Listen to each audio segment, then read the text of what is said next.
कि राम जी को वनवास में, भाई भगवान राम को उनके माता पिता ने कहा कि भाई आपको वन जाना है, चलिए। किसको मिला था? राम जी को। लेकिन राम जी के साथ कौन चली? माता सीता। ये उनके संस्कार, ये उनका त्याग उनको तो नहीं कहा गया था।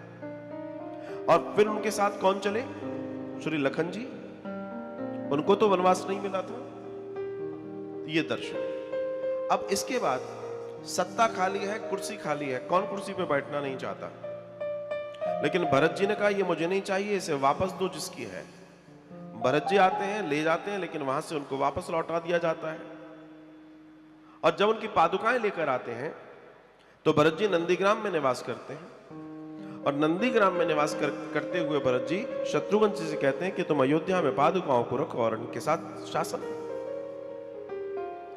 तो इस 14 वर्ष में सबसे ज्यादा करीब सत्ता के कौन रहा? शत्रुघ्न जी। ध्यान दीजिएगा, लोग कहते हैं, कई लोगों के साथ जीवन में ये होता है, जब कोई चीज नहीं मिलती तो वो उदासीन हो जाते हैं। नहीं नहीं, हमको उसकी इच्छा नहीं है, मिली नहीं है तो इच्छा नहीं है, हाँ मिल जाएगी तो अभी नाचोगे। ध्यान दीजिएगा, बहुत गहरी बात कहने जा रहा हूं। शत्रुघ्न बहुत दर्शन में देखो तो मानस में दिखाई नहीं देते, रामायण में शत्रुघ्न दिखते नहीं है। एक ऐसा पात्र है जो बहुत बहुत शर्मिला सा है, लेकिन ये बहुत पराक्रमी है, ये बहुत साहसी है, और मैं इन्हें सबसे बड़ा त्यागी मानता हूं। मैं अपने दर्शन की बात कर रहा हूं। क्यों? क्योंकि भरत जी ने कहा मैं नहीं जा रहा था, वो गद्दी के पास नहीं है, राम जी बहुत दूर है, लक्ष्मण जी बहुत दूर है, लेकिन गद्दी के सबसे पास कौन है? शत्रुघ्न जी। जब कोई विरोध करने वाला नहीं है तो गद्दी पे बैठने से मना कौन कर देगा? अगर शत्रुघ्न जी चाहे तो बैठ जाए, कौन रोक लेगा शत्रुघ्न जी को?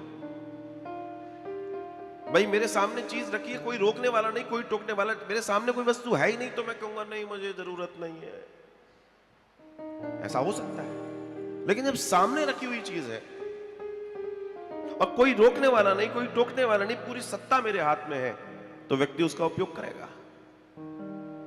लेकिन शत्रुघ्न जी का दर्शन देखिए, सामने रखा हुआ सिंहासन है, उन तीनों के सामने सिंहासन नहीं है, उनके सामने सिंहासन है, और उसके बावजूद भी उनके मन में कोई कामना नहीं है। यही राम राज्य है।